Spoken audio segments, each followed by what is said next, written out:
Hello, this is Christy. I want to show you today a mistake some people make when they use Riverside in the way that they organize their account or their studios. I see some people actually creating different studios for every episode. What this means is in your Riverside account, you have one studio. If you're in the newer plans, the Pro plan, it used to have multiple studios, but now it just has one. But in the previous ones, you could have multiple studios in every account, which is what I have right now because I've been grandfathered into this plan. So I have here on the top left one studio, but if I go to this drop-down box, I see lots of other studios depending on the podcast that I'm working on, and they all belong to me. They are stored in my account.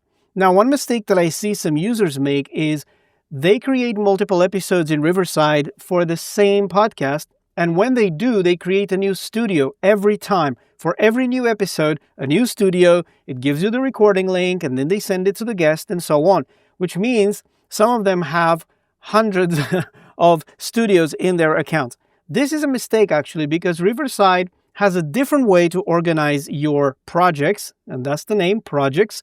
And it's a better way to do it because you have a lot of extra benefits with this. So let me show you what I mean.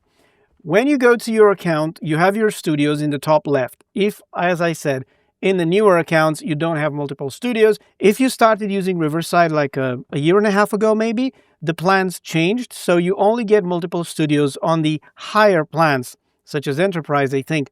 But the Pro plans now have a single studio. So if you have multiple studios or the ability to create multiple studios, I don't recommend that you do that for the same podcast. Studios are really the most top-level way to organize your account, and really they are reserved for running multiple shows in your account, multiple podcasts, not episodes. So what this means is, and I think this is the reason that these studios were moved to the higher plans for agencies and, Riverside customers who actually run multiple shows simultaneously. That's when they need different studios. And really, the way that you're supposed to organize your projects is projects. The way to have multiple episodes in the same podcast, you should use projects. Projects, think of them like folders. Every project has its own folder. And when you schedule a meeting with somebody to record an episode, you actually go to your planner. And when you go to the planner, you can choose here which date you want to schedule. Let's say today.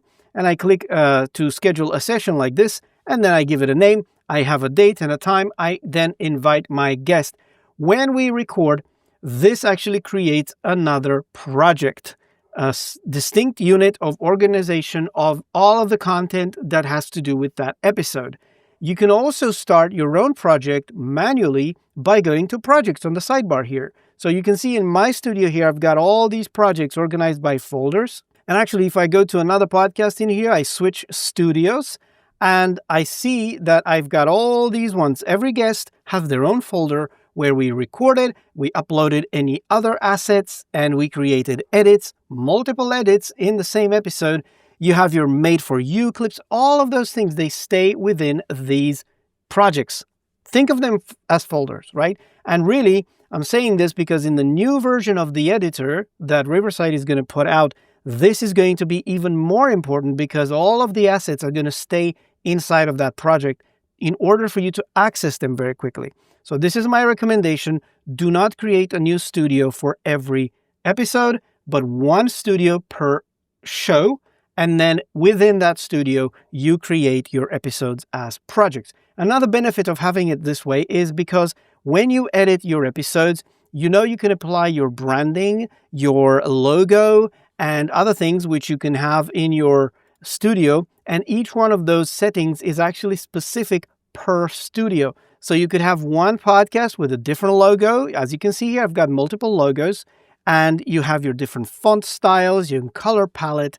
And these can be found inside of your studio. As you can see here, I've got my Media Makers logo, my color palette, text styles, even caption styles, and an intro and an outro you can reuse and automatically apply to your episodes, to your media, magic clips, and magic segments, and everything else. So that stays within the studio. If you create a new studio now for another episode, you lose all these things. You can't access them easily. So they are, you have to configure them all the time. Another downside to having different studios is that you configure your studio, and there is a video on my channel about this, with the settings that you prefer, such as resolution and preferences about people joining your calls. Lots of settings you can find if you exit the edit and you go down here in the settings for that studio. These are the settings for that studio. If I go to studio settings in here, you've got a lot of options here. You've got the recording settings where you set your resolution, the audio quality, noise reduction, volume control, lots of other settings you can find here. Even live stream, all those settings are stored by studio. So, every time you do a new studio, you start from scratch with all these things. And, of course, you're going to forget to set some things. Another benefit of having studios is that if you're running your show on Riverside and you are hosting your podcast on Riverside, that is, again, a setting that is controlled at studio level. You don't want to change this for every single episode. If you go here in my studio, if you look on the sidebar, I've got hosting. So if I go to hosting, this is where I host my podcast. Every episode goes in here and it gets published and it gets personalized. And I've got the website for that episode and the website for the entire show tied into my studio. So there you go. This is how you do it. And by the way, one other thing, when you send an invitation to somebody to record with you, you usually send them the studio link to record. Well, in Riverside, that studio link is the same for every project inside of one studio. So if you create your studios every time, that link is going to always be different. So this actually prevents you from putting those links into automations and other platforms and integrations such as Calendly, or maybe you put them in your newsletter or in your emails or something like that. If you get that link for one studio, that's always going to be the same. There's no ambiguity. People are not going to lose the link, and they know exactly which link to join and record with you. With every episode being in a different studio, that's a different story. Then, the link is always different. You have to chase it down and find it and so on. And I've seen some people express a worry about being able to find the episodes properly. Well, if you go to projects within the same studio, if you go to projects, you can see they behave really like folders, and you can give them names. You can sort them here by the date they were created or viewed, and alphabetically as well. You can see them as a list. You can see them as a grid.